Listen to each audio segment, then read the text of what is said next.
The Sporland division of Parker Hannifin Corporation is sponsoring this podcast. Sporland is the leading manufacturer of HVAC and R components. Using quality materials and craftsmanship, Sporland maintains a commitment to innovation, manufacturing excellence, service, and support for its customers since 1934. The company is known for its catch-all filter dryers, thermostatic expansion valves, solenoid valves, pressure regulating valves, suction filters, electric valves, controllers, supermarket monitoring solutions, chemicals, smart service tools, Zoom Lock Max, Press to Connect, and Zoom Lock Push to connect refrigerant fittings. If the folks want to learn more, what do? You can go to sporland.com. I guess that's Jim and John for Sporland signing on. We've all been there, in the middle of a job, everything going smoothly, until boom, you're missing a part. United Refrigeration is your one-stop shop for all your refrigeration needs. Use your computer or smartphone to go to www.uri.com at any time of day or night to check stock on your favorite brands, such as Copeland, Sporland, Carlisle compressors, Danfoss, Emerson CPC boards and sensors, Carrel, Hussmann parts, and K2Therm. United Refrigeration, Inc. is home to these brands and many more.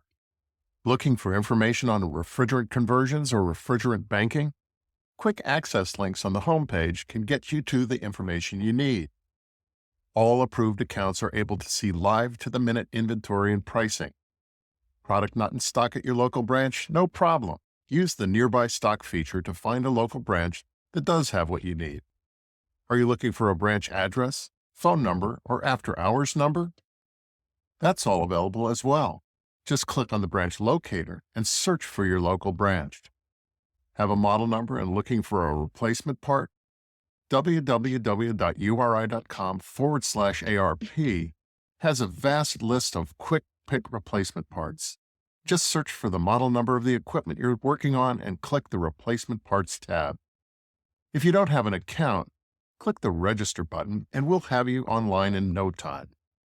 With more than 400 locations in North America, each United Refrigeration branch is fully stocked for immediate pickup.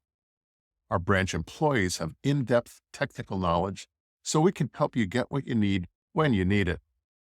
Visit your local store or www.uri.com/ARP today.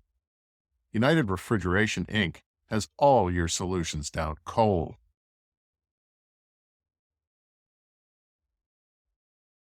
What's going on, everybody, and welcome to Advanced Refrigeration Podcast. Here with your host, Brett Wetzel and Kevin Compass. You look cold. Is it cold there? It's 30 degrees more, or 40 degrees warmer than it was Friday. Which is what? It got down to minus 15. Oh, So like sweet. minus 47 with the wind chill. Kind of chilly here. It's a blisterly. I'm looking right now. It's 47. It's getting colder. Hate you. Yeah, I don't know. It's like started to get sick again. All of a sudden, like the flu hit our house again, like the fourth time in Is 2 that- weeks. So Or it could have been Mr. I don't know where the fuck my jacket is. Some guy fucking hijacked my jacket, or I left it somewhere. I don't remember what the fuck. well, I don't wear a coat usually. Like it's got to be like minus 20 out for me to put a coat on. Bullshit. I'm serious. Like You didn't layer up. I just layer up. Like I don't like wearing like a coat. Like it drives me insane. I don't know. My wife yells at me all the time, and I have no idea what happened to my coat. Like I honestly don't. Like it's just I went to go grab it out of the closet and it was gone. The last time I seen it was when I came back to Client Pros and I was switching vans. I probably left it in my old Midwest van.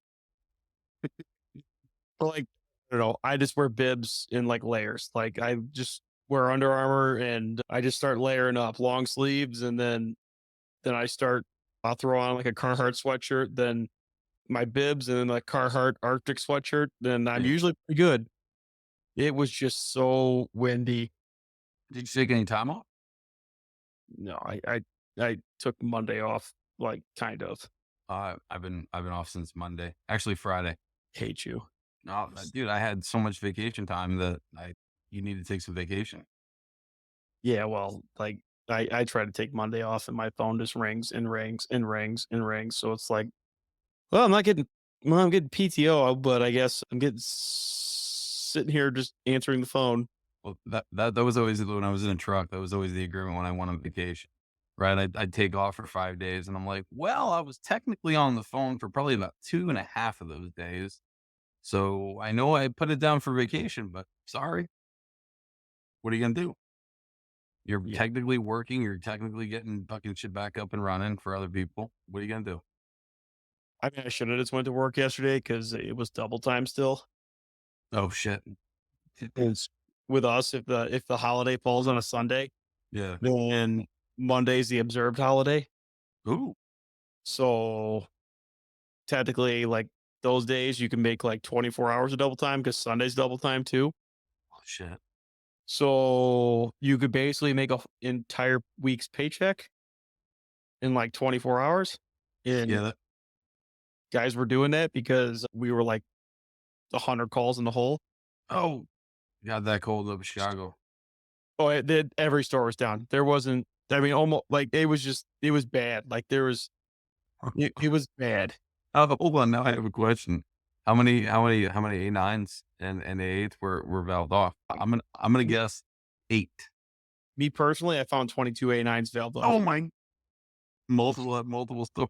Yeah, yeah, Well, and I think what happens is like guys are got like in the heat of summer when it's not fucking maintained. They're like, let me shut this off just to make sure it's not bleeding by just a little bit, causing the head pressure to go up. And that was summer, so they've left it off. And now fast forward 4 or 6 months, now it's making 20 up to Chicago.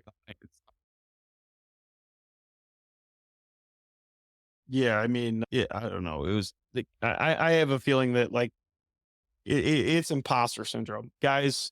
One guy finds an A9 blowing through in the middle of the summertime and causing head pressure issues. Now everybody that has head pressure issues is that. Like I don't know. Like I found so many of them off, it was ridiculous. And then a bunch of other guys found them off. Yeah, that's tough. I mean, Sorry. and then it was more than that too. I mean, it was companies fat fingered head pressure set points.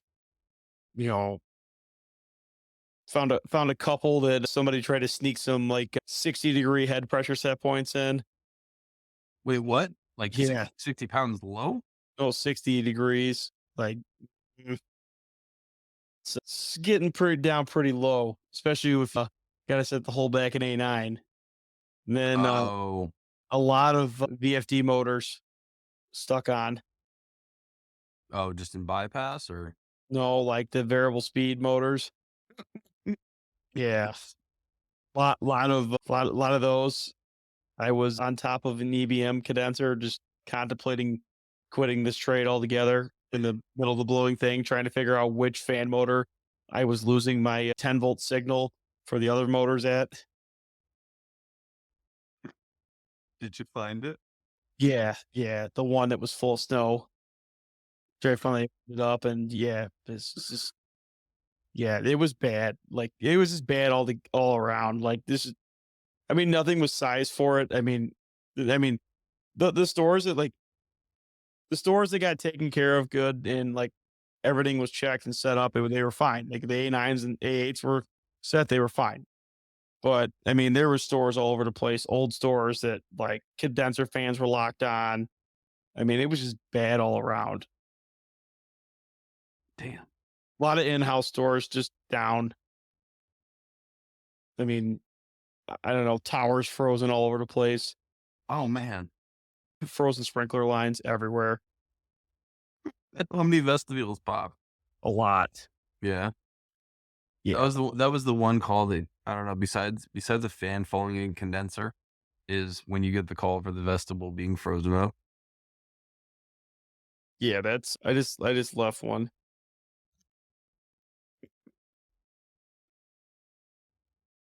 Oh man. Yeah, it got down to like 8 degrees here in Texas. Yeah, Wait, did everything freeze? Actually, no, not really, because it didn't stay that cold that long. It's when it stays 8 degrees for an extended period amount of time. Like people called my wife to get an opinion, like why they weren't having water in certain parts of the house. But I don't even really technically understand how all the plumbing works. Because I mean, like, because most of the places, right? Like my house, my water goes, in from the street up all the way up the attic, and then in two water heaters and then down.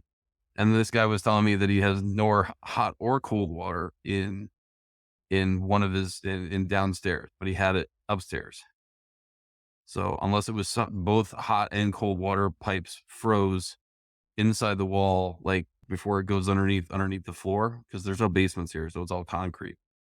The only thing I can think of. I don't know why. Like one of my buddies had that happen. They ran the water line on an outside wall. Mhm.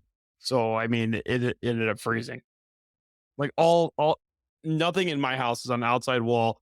I have two water lines that go into the garage, but I mean my garage is heated in the wintertime. When it gets that cold, I turn the unit heater on. But yeah, I mean there's pipes freezing all over the place. Like I had a room riser at a store. They had a little 5,000 BTU heater in there, electric heater, Oh, in an 18-foot long room that was 10-foot wide with 20-foot ceilings guess on it an wasn't hot outside and warm enough. wall. Yeah, how do you think that happened? How do you think that it was like literally throwing a hot dog through a hallway? Like that thing wasn't even doing anything. Like you would have shut it off and you wouldn't even have noticed. Nice. But yeah, I mean, we want to spend a little bit of time going over like setting some winter stuff. We're going to do a quick like winter recap and like how to set holdback valves and how How to to get the refill refrigerant out of the freaking condenser. and how not to get the refrigerant out of the condenser. And why is the refrigerant in the condenser? So, with that being said, guys, so like tarpon condensers, I've seen a ton of guys tarpon condensers. Like it triggers the shit out of me. It was almost like I get sometimes you have to do what you have to do. Like it was almost as bad as like going to like a HVAC forum and you seeing all the dirty filters for like a PM. It was I couldn't believe how many were up there. Yeah, I mean it was bad. Like it's I don't know. Like so there's every time I've seen they all week, every time I've seen a tarp condenser, the A9 or A8 wasn't set, or it was set wrong and it was fighting the fans. Or maybe it was under gas, like under gassed. Yeah, I mean, or it was under gassed, or the split side was full of all the gas, or it wasn't going into split. Oh, one of my favorite things to find is, and this always happens on anything that usually has. I know Hill does this. I know Kaiser does this, where they basically take a loop off of the pump out solenoid, and basically, if none of the compressors are running, it won't. Even though it'll allow the regular split valve to the normally open valve to close, or the three-way valve to switch, but it actually shuts off the solenoid to the pump out, so you're not pumping liquid into the rack if God forbid the thing shuts down. And I've counted on every single finger and toe where someone took the auxiliaries on the one side which used to go through and through, and then they for a PM they put a new contactor in and then put another auxiliary on there where it basically now had everything was on one side. So they wired up the way that they think it is. And every single time this one compressor would come on, it basically back feeds the voltage back up through the where the defrost heater would connect on L2, back through the solenoid and back feeds and starts turning off and on the fucking split valve intermittently and just wears it the hell out. And so like you can calculate, it was like that valve turned on 230 times today. So that's how many times the fucking solenoid was juiced by the contactor. So Yeah, I found that at a store like last year. I see it a lot, man. Because I mean, a lot of these kids they're like, oh yeah, you just hook this up, but they never explain the one side of the auxiliary versus the ones that go through and through. So they just wire it up how they think they have it, and you'll have intermittent head pressure issues in the summertime, and then in the wintertime you'll have, well, where the hell did the gas go game. And you end up finding it in the side of the split out of the condenser, even though the graph doesn't show it. Because excuse me, it was actually back feeding through the auxiliary contact. Yeah, I mean, it's stuff like that. Brain fart. So stuff like that. That's kind of a rare thing to find, but it does happen. So just be aware of that stuff. But then checking the split side coils, guys. I mean, make sure they aren't full of liquid refrigerant. I mean, I had like 4 or 5 stores. I mean, a medium temp rack, if it goes down, like there's a power outage when it's that cold, it's not pumping back out. It's not. It's not gonna move. You either have to force the suction down that low, which probably isn't gonna be a long-term solution, or you're gonna have to get a recovery machine out there, and it's gonna take forever to get all the liquid out of the split side. Or what you could do is start to high head the rack as much as you can, and then force all the liquid through all the discharge gas into the split side, force as much liquid out of that coil as you can, then shut it off where it's only vapor and let the vapor pump out. I mean, that it's basically all you can do. Yeah, I mean, because you think about it, man, like if the outside ambient is 18 degrees and that's the same pressure as your saturated suction, guess what? There's no sucking going on unless it's a dual temp rack, right? That's the only time that you can have it end up sucking out because they'll usually go it's the lowest suction to pull it out. Yeah, it's a bit of a nightmare. I mean, with that, you're kind of screwed. So, I mean, you're gonna have to get the recovery machine out, and you're gonna have to start pulling that out like that. I mean, and then same thing with making sure that your low pressure switches are set low enough where they're actually gonna come Mhm. on single units. We had that problem all over. Wait, say that one more time. So, like, making sure the low pressure switches are set low enough on the single units. So they don't stall out. Yes. All we had OGP units down everywhere. Because the defrost in the middle of the night when it's so fucking cold out. Yep. And then if they weren't set to cut in like 1 pound with 448, it's not cutting back in. Really? It's not cutting Oh back in. no, fuck it. Yeah, I guess you're right. Yeah. Unless the So box got really hot and just transferred all that pressure well, it, upstairs. it wouldn't cut back in until the sun came up a little bit and it got to like -10 and like this put a little bit more load on there and Mm. then the box got a little more load on it. Like it wouldn't cut back in. So I don't miss that. yeah. I mean that was a huge issue. And then guys mischarging units. Like I've preach and preach and preach about this, but there's always a few guys that refuse to do it and they don't.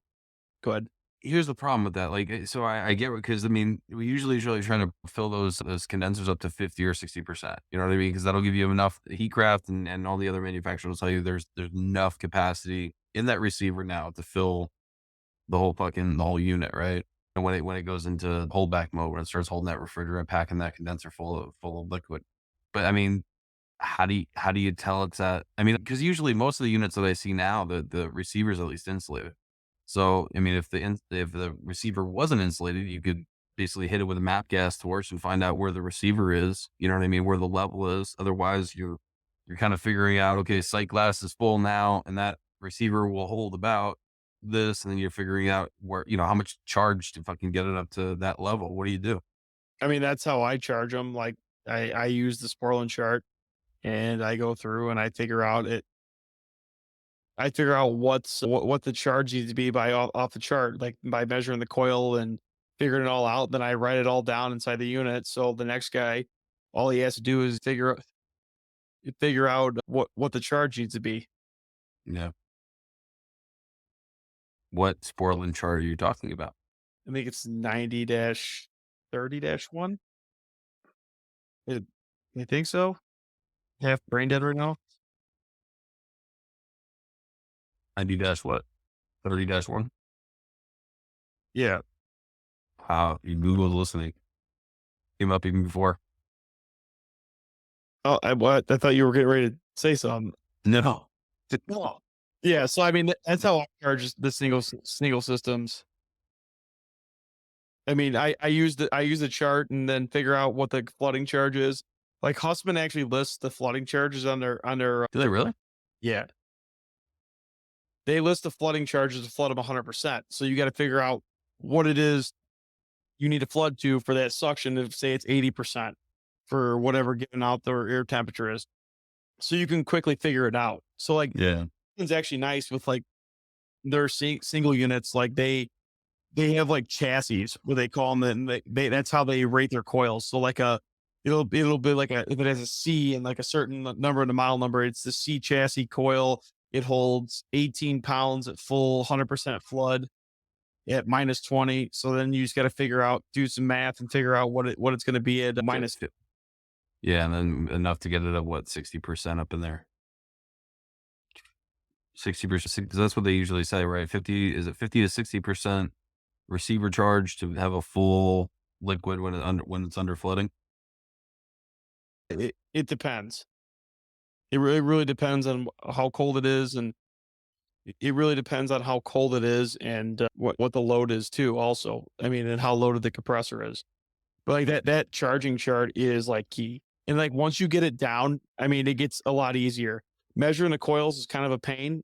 I mean, but after you go through, like I started like writing down, I haven't done it in a while, but like in the beginning, I started writing down like numbers of condensing units. Like, say you go to Target, you see the same condensing units over and over and over again for like the freezer and like the dairy cooler and stuff like that. You see the same ones over and over again. So, okay, if it's a heat craft unit, this model number, okay, it's going to be this much gas to flood the condenser.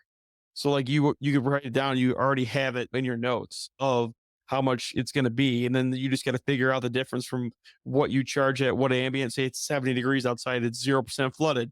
Okay, well, now you may need to add 24 pounds of gas to that. Well, if you charge that same unit up at 50, you may only need 10 more pounds. Gotcha. And what's your rule on heaters on the receivers? Like I saw one. I was actually surprised that I saw one on a flash tank on a transcritical the other day. Because I was thinking, why the hell would you want to get it? Why would you want as much subcooling in there as possible going down the line? So, what's the rule for that? I mean, most of the ones I've seen are just wired hot. Really? Yeah, most of the heat craft units are just wired hot. I know some of them are like on a little clicks-on that's like air mounted somewhere in the cabinet, and usually it's like 60 degrees. What's it, 60 or yeah, I guess because they don't want to go any lower than what it would be bypassing at, right? Yeah, I So mean, 60 would sound right. here's the problem with that. Like, I mean, most of the time it's heat tape, so it's self-regulating heat tape. Mm. So it's whatever temperature. I'm not really sure what it is. Like maybe 60 degrees, 50 degrees, whatever that self-regulating heat tape kicks out at. Yeah, But I mean, you're not getting much heat off that. agreed. I mean, especially when it's that cold. So, I mean, that's one thing that you'll look at. And then the other thing is like a lot of these newer units are coming with like a fan temperature switch. So I found a ton of those set wrong. Like Oh, for they're, the ambient, like it's an ambient switch, yeah, like Huffman sends out like an ambient switch. Like they're killing a second fan. Like a ton of them were set to like 0 to cut out with the fans. that's awful. So yeah, the second fan was running when it didn't need to. So it's just eating up more charge. So, I mean, Hmm. everything with a 150-pound headmaster, 100-pound headmaster is kind of struggling a little bit. So And you can see it too. Like if you graph, it's funny because if you graph something that actually has the head pressure on there, I mean, you can see when the ambient drops, you'll see the head pressure start to drop as well. And as soon as it goes below whatever the headmaster is rated for, like if the headmaster is rated for 180 and all of a sudden it's at 170, 160, you can see the case temperature start going back up. And you can tell instantly it's low on charge because then you'll see like it's been doing it since it's starting to get cold. And you'll see the temperature has the ambient starts going back up, case temperature starts going back down because now it's not packing so much fucking refrigerant in the coil and then has it where it needs to, right? And you have to get the superheat. yeah, I mean, it's and then the same thing like grabbing them. I don't know. I had a couple units that were high heading because they were low on gas, and it was the headmaster was pushing so much gas into there's so much vapor into the receiver. It was blocking the gas up on the roof. It was vapor locking a single system. It was vapor locking the receiver and causing it to high head. Well, I mean, those calls are easy when it's that cold because you could just bam, just throw a jug in, just clear the glass and you're good to go. Clear the glass and you're good to go. On to the next one. Do a quick leak check and it's like, oh well, this was somebody's repaired this like 2 months ago and they didn't put enough gas in. Ain't got no gas in it. Yeah. I mean, like you said, if it's a non-insulated receiver, you could torch it and everything's all good to go. If it's insulated, you're kind of screwed. You either got to peel it back and torch it then, or you. I mean, I don't really like peeling it off because then it looks like shit. Yeah, I'm not really. I've tried being real ginger with insulating. That's something that I just truly just suck at. I am absolutely horrendous at it. I'm like a little kid doing finger paints. That's what it fucking looks like. And then I got shit all over me.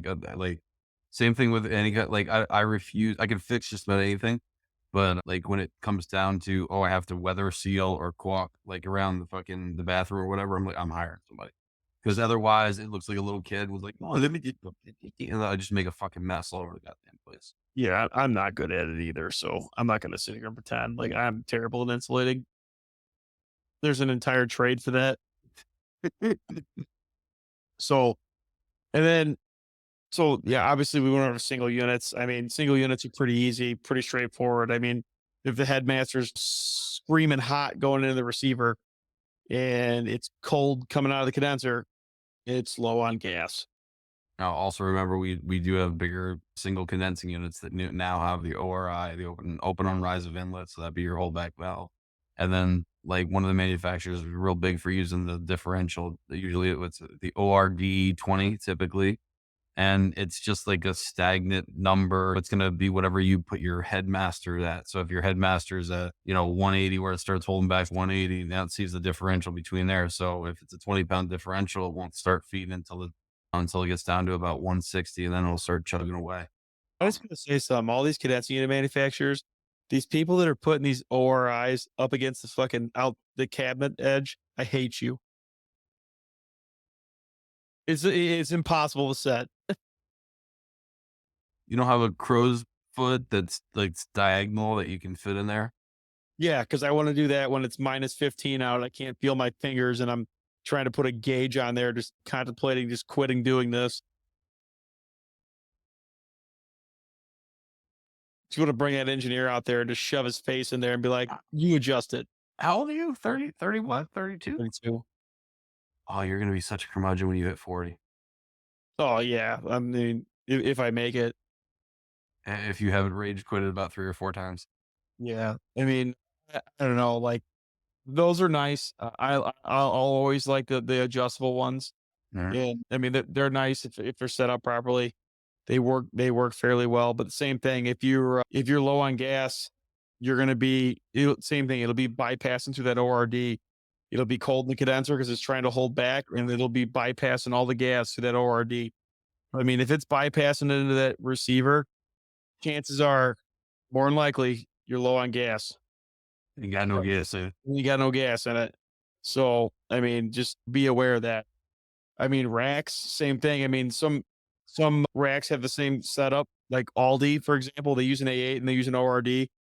We had a ton of issues with that because Aldi on their Hussman stores, they purposely undersized the heat reclaim coils because Why? they were logging gas in the like first gen like rack stores. They were logging gas in the heat reclaim coils because Hussman put some baby receivers in the protocols, Oh, like the lay down protocols with the like. Okay, well they had a massive condenser or reclaim coil in there, and they were logging gas in there. so much so that it was empty in the receiver. Yes, Good. so How long was the piping? it's a couple hundred, maybe like 200 feet. It's not like massive amount, but like it would it was moving enough air that it was condensing liquid, and which is not like the end of the world, especially when you have micro channels, but like they couldn't handle it on those small receivers. It just there was not enough. You would be at like 85% in the middle of summer and 10% in the wintertime. It's So overcharged. Nope, that's the winter charge for that fucking rat. yeah, basically it needed its winter charge for the heat reclaim because they're pulling so much heat out of the rack with it, which is efficient, but like so they undersized the heat reclaim.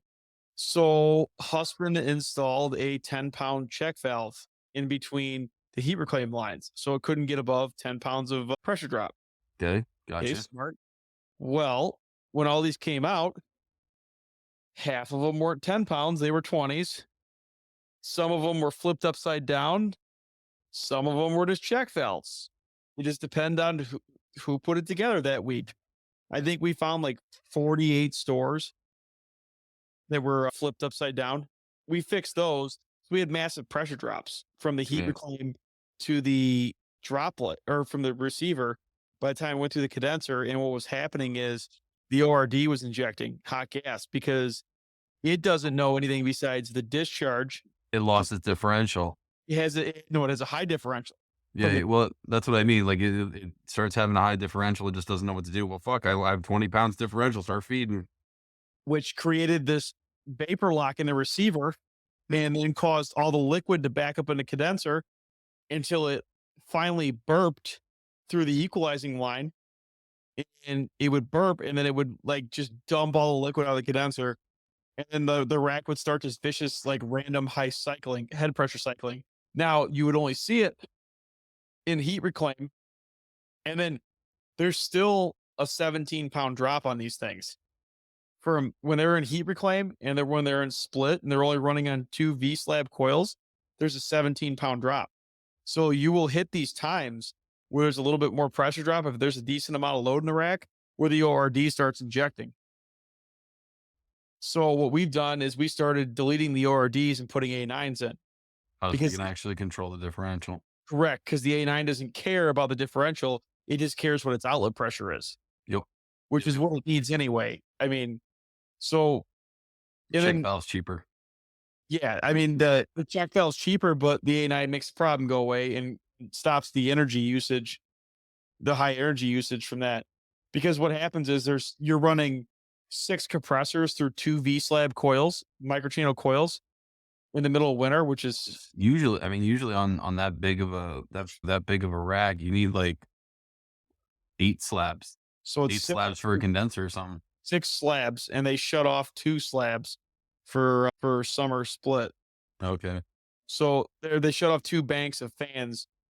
It's kind of weird how they do this. So they wire the so fan 3 and fan 5, they Mhm. wire normally open to the split valve. So when fan 3 and fan 5 shut off, it splits the condenser. Gotcha. Slab. Oh yeah, that's right. You told me about this. So when you get down to it, you're running 4 15 horsepower medium temp compressors and 3 10 horsepower low temp pumps or 15 horsepower low temp pumps. I mean, that's a lot of velocity going through that coil. So it makes quite a bit of pressure drop. So setting like the holdback valve and stuff is very like particular. Like if they're not like right on the money at 125 pounds on the holdback, it starts fighting the fans and it starts fighting everything. So I want to get into your bush fix for setting these, because I know, like, we did a podcast on this once before about setting valves.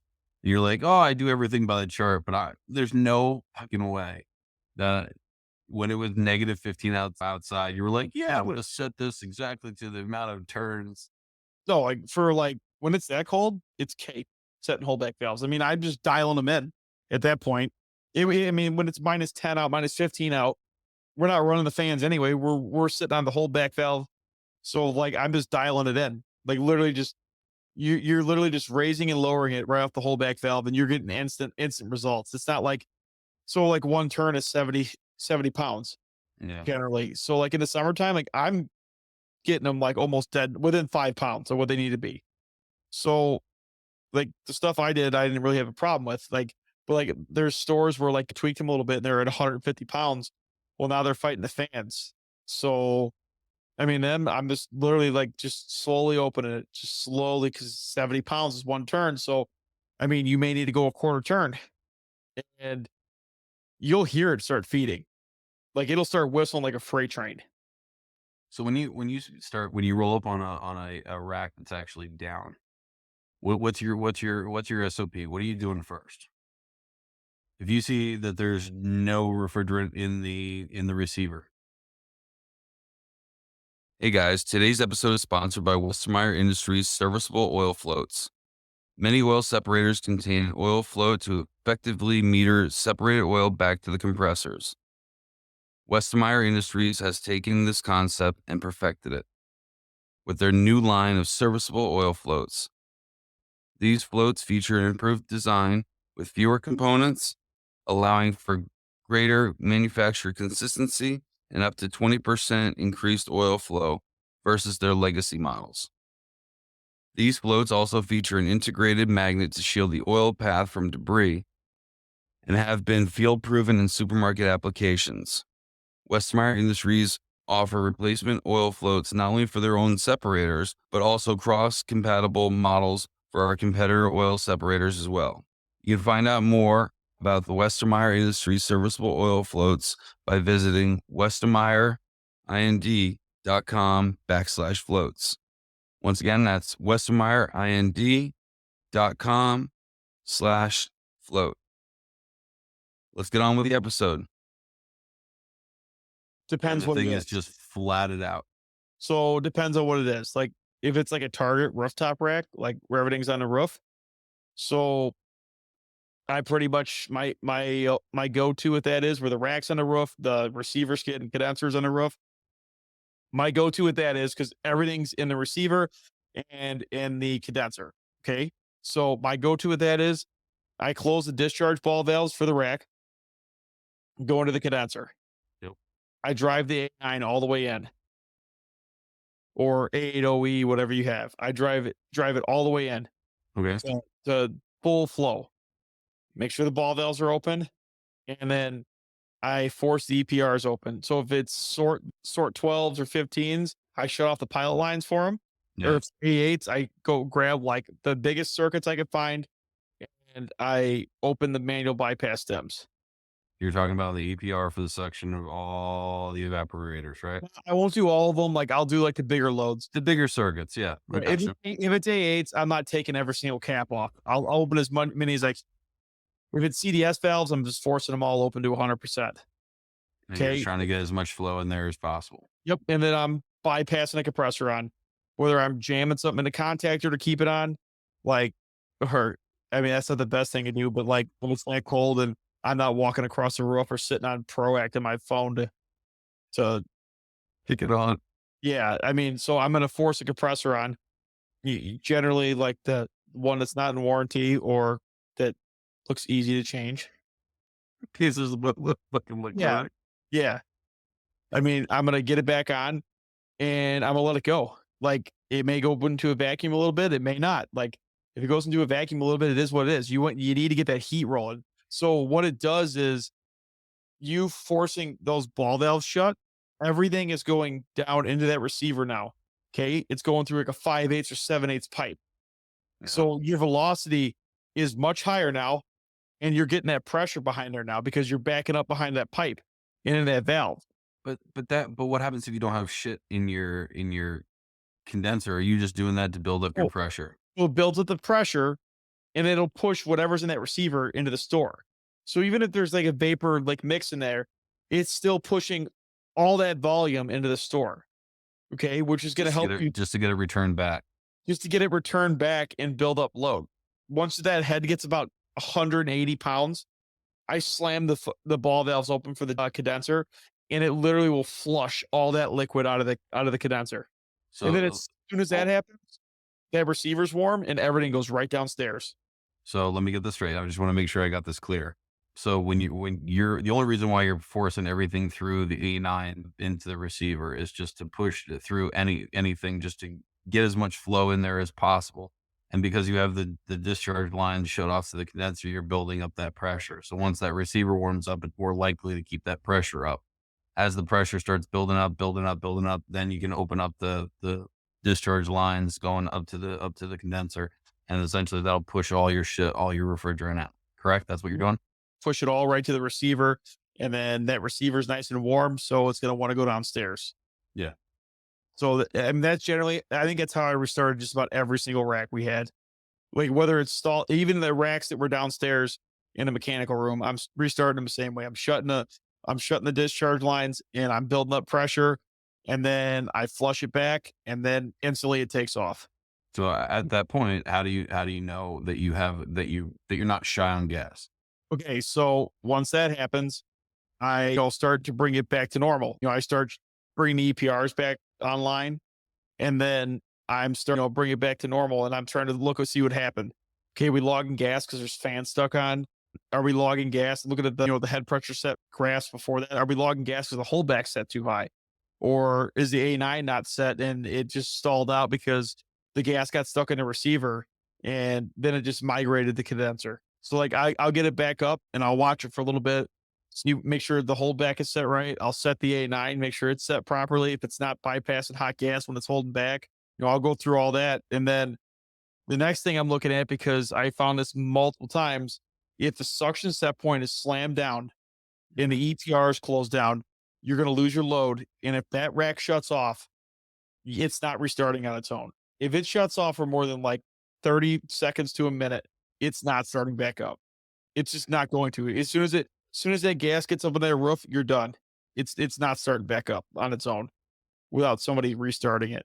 I found multiple racks that were like supposed to be like plus 18 or plus 20 and they were running plus 13. So floating that suction up keeps those EPRs open more, which keeps your mass flow up, which keeps the entire rack running more steady and more stable. I can't tell you how many of these guys that are tarping condensers, I guarantee you go in that store and the suction slammed down, the head slammed up, and valves aren't set. So that's funny you said that. Like when I saw those pictures of all the tarps out, I'm like, no, I mean, listen, I understand how it is. Like you're in there, you're running and gunning, you're just getting the fucking thing back up and running.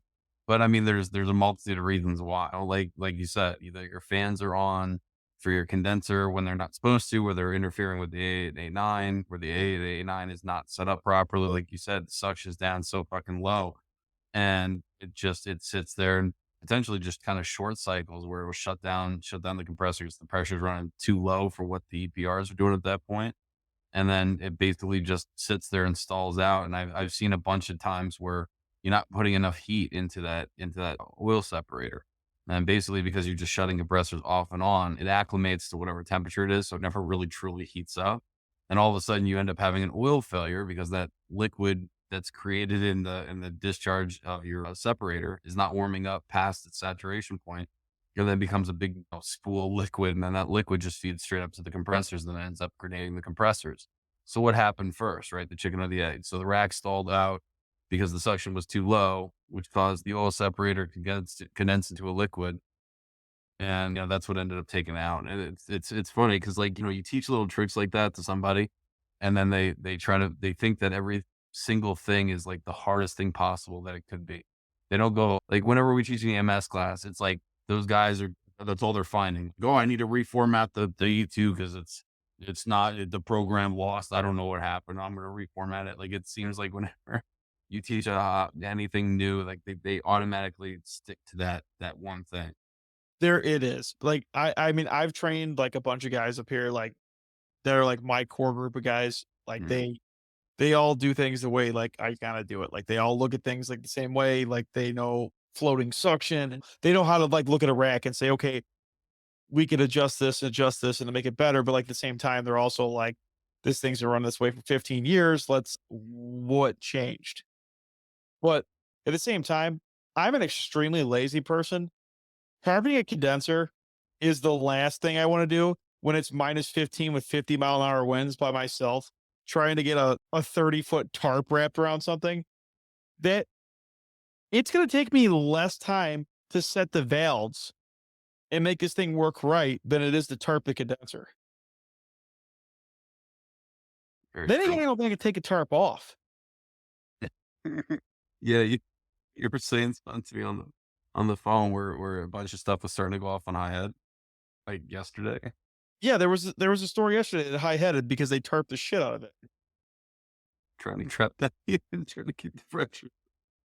But at the end of the day, like if you would just set the valves and put the right amount of refrigerant in there, like you're fine. Like, and then the other thing is a lot of guys I see, okay, it logs so much gas. Why is the holdback set at 180 pounds? This isn't 1991. Like, slam that thing down to 60 degrees and 55 degrees. That's what I run for that is my go-to numbers for my holdback in A9. 60-degree condensing for the A8 and 55 degrees for the A9. You said 65 and 55? No, 60 and 55. You do midpoint though, right? I do bubble. Do you really? Okay. Yes. Yeah, because I guess that if you go liquid, it'll raise your pressures up a little bit higher. Correct. So Well, yeah, I'm just saying because like some customers are very fucking specific. yeah, It'll say right on the thing, it'll say we want a 65-degree midpoint. yeah, I mean, you could do okay. You could do 60-degree midpoint. I mean, you could do a 60-degree midpoint. I mean, you're talking semantics at that point. It's like maybe like 5 pounds difference. Yeah. So, I mean, if you get it close, it's okay. I mean, just keep it 10 pounds under the fan setting, so you're not fighting the VFD. And then I like to keep the A9 as close as I can. I mean, the go ahead. make sure make sure that your minimum condensing pressure that's set within whatever controller you're working on, whether it be E3, E2, Danfoss, I don't give a shit. Make sure you know what that is set for because that's basically going to dictate. Because I mean, I know a lot of customers still use pressure set points, but I mean, really, I mean, should they? I mean, if anything, they're always trying to use differential, right? So make sure that your minimum condensing pressure is set via your controller, whatever the hell you're using. Otherwise, you're gonna end up getting screwed. And so typically, I see 68 usually for the min, which makes sense with your 60 and 55-degree settings as far as your holdback and your A9. Generally, if you run under 70 degrees, you start using more fan horsepower for KW than you're going to save by lowering the KW down. Below 70 degrees, you start, it's like 70 to 65 degrees, you start losing efficiency.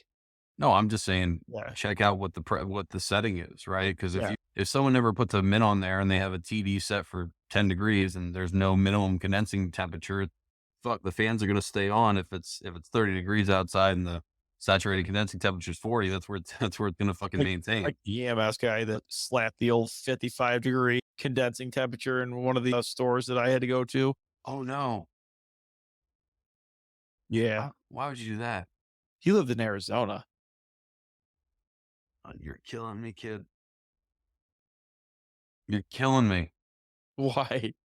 because I think I know who the fuck you're talking about. That wasn't for you.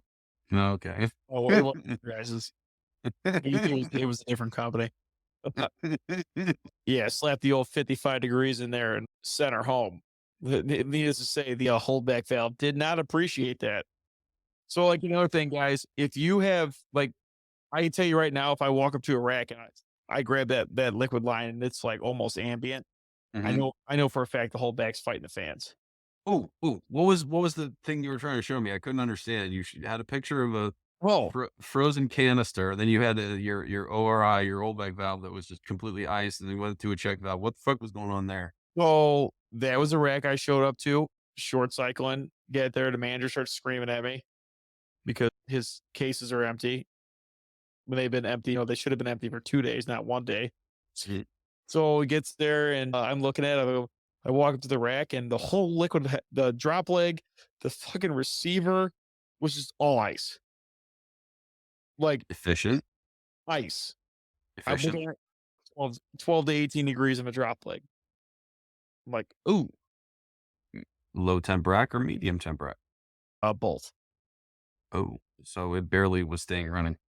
So the low temp side was running. The medium temp side was kind of just like pretending it was glycol. So I look at it, it's running a 79-degree condensing temperature. I'm like, the hell? It's running 79 degrees with an 18-degree drop leg. That's how much subcooling it had. Wow. So I go on the roof, Danfoss, and these condensers are clapped. I don't understand, clap. These things should have been condemned 15 years ago. I They're worn out.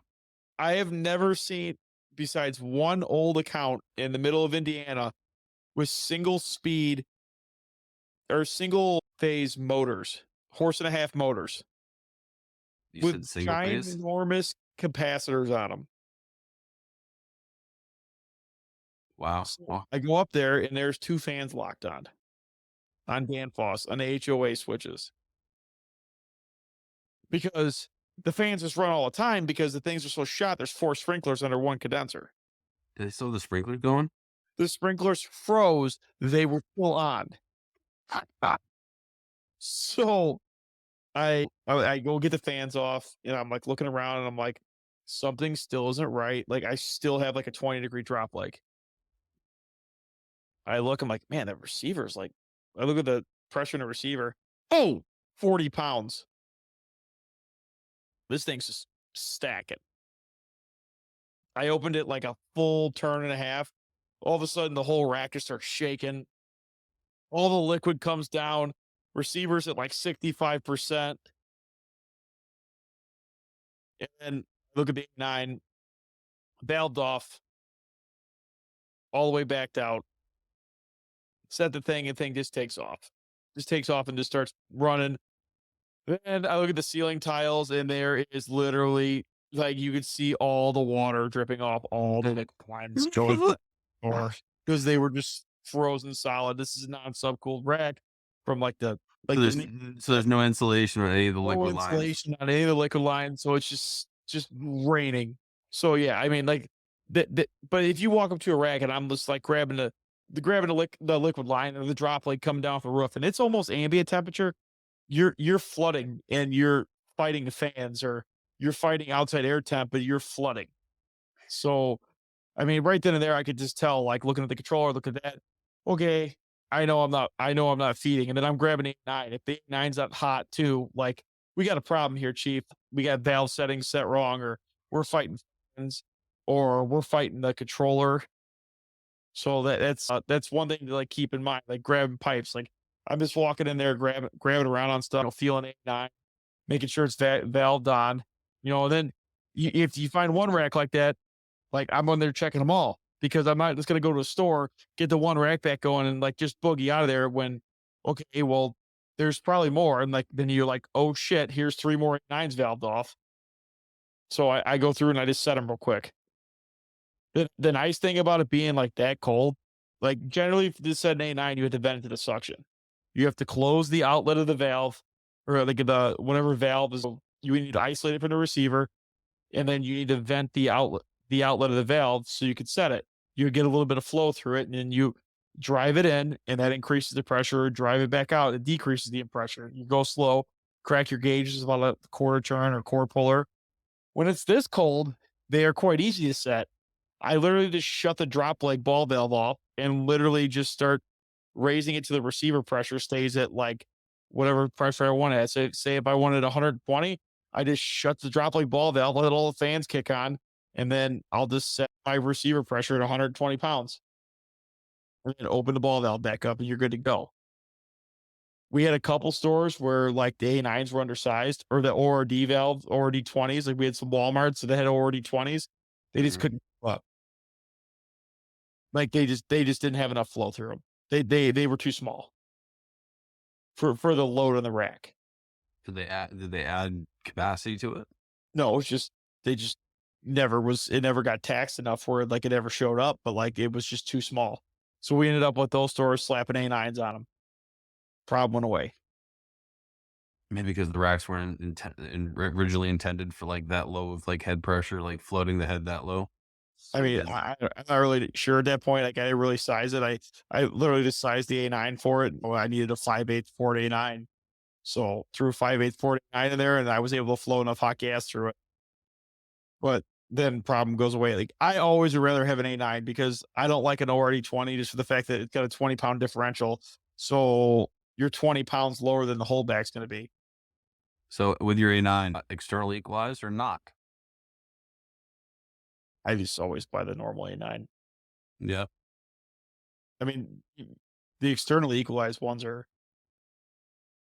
I'm going to be honest. I can't say that I've ever seen an externally equalized one. I've seen an A8OE. Nah, I don't know. I like having the externally equalized. I feel like it provides a little bit better of a control. So as there's not so much opening and close. You know what I mean? Like I don't know. I think the externally equalized valves. See, I like A8OE Their A8, like in that sense, is a DDR valve. They work great. I think the A9 works better as an outlet pressure regulator. I think it keeps a more constant outlet pressure than the A8 OE. I mean, but an A9 like just it rides like a freight train. But if you hear that A8 whistling, that thing's holding back. Like it's close to the port. We had a couple A8s that were oversized too that were just like constantly whistling or it's just kind of hunting all over the place. If you get an A8 that's hunting like real bad, like if you can't maintain head pressure, your fans are off, and you're hunting all over the place, and it's whistling a lot, Mhm. that valve's oversized because Yeah. you're operating too close to the closed port. So you're operating too close to that piston being closed. If you size that valve, I guarantee it's oversized.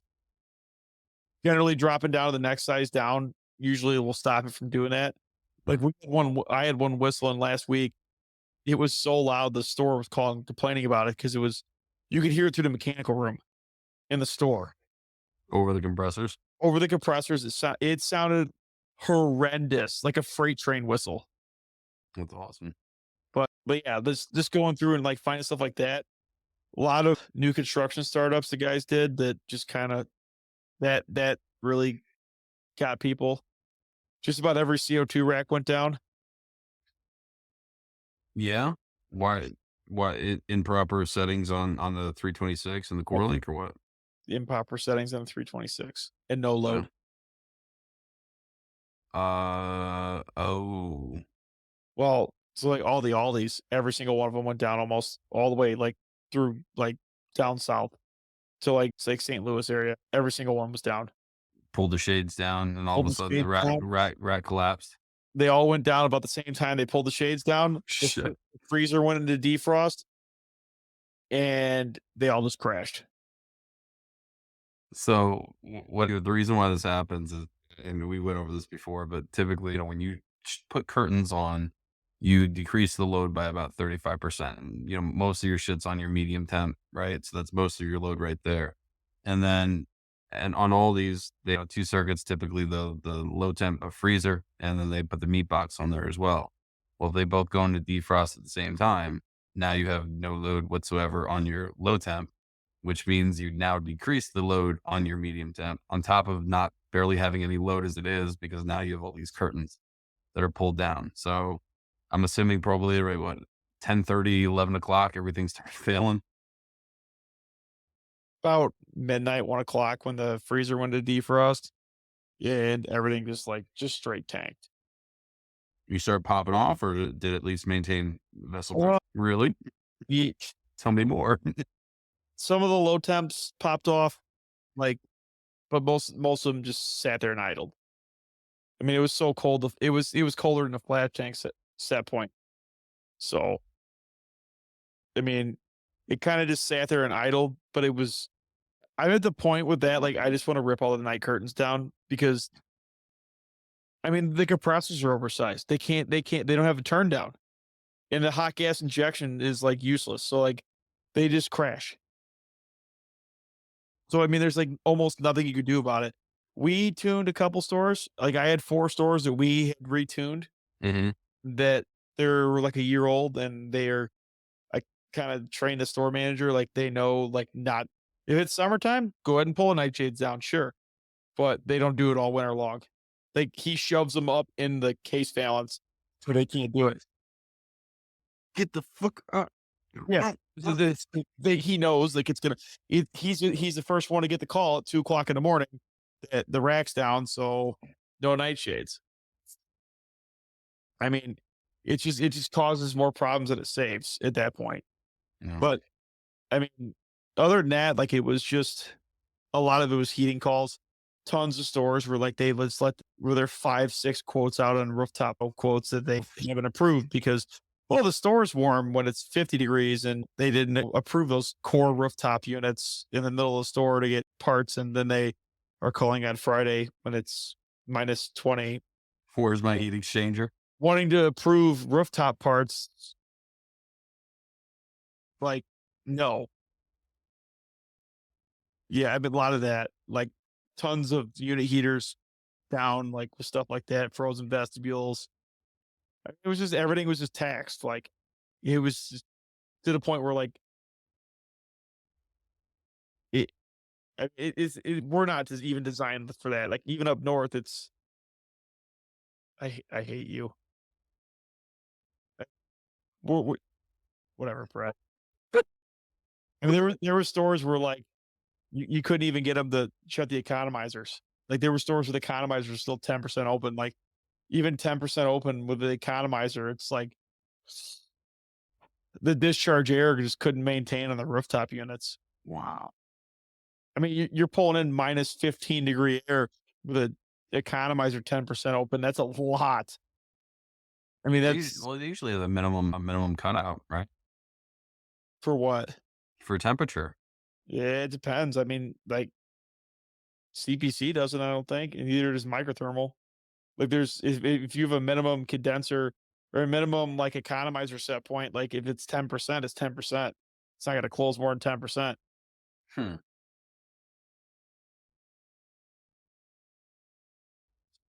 Yeah, we had quite a few coils freeze and air handlers downtown. Yeah. Yeah, it was I mean it was just bad all around. When it gets that cold, it's just miserable. No, I've seen it. It's not fun. And then to top it off, we got like 8 inches of snow and ice. So like up by so Illinois was fine. They get like 2, 3 inches of snow. Up by me, we got like 8 with 50-mile-an-hour winds. US. So it was like almost the highway was almost impassable for the most part. Nice. Everybody forgets how to drive. And they drive up here all the time. It's just like instantly as soon as a little bit of snow comes, they all forget how to drive, and everybody's crashing into ditches. And I was watching A Christmas Story, and I was actually I had a thought, how you are when shit breaks around the fucking house, the same way the old man is on The Christmas Story, cursing all as you're going down. Good God, yeah, oh yeah, 100%.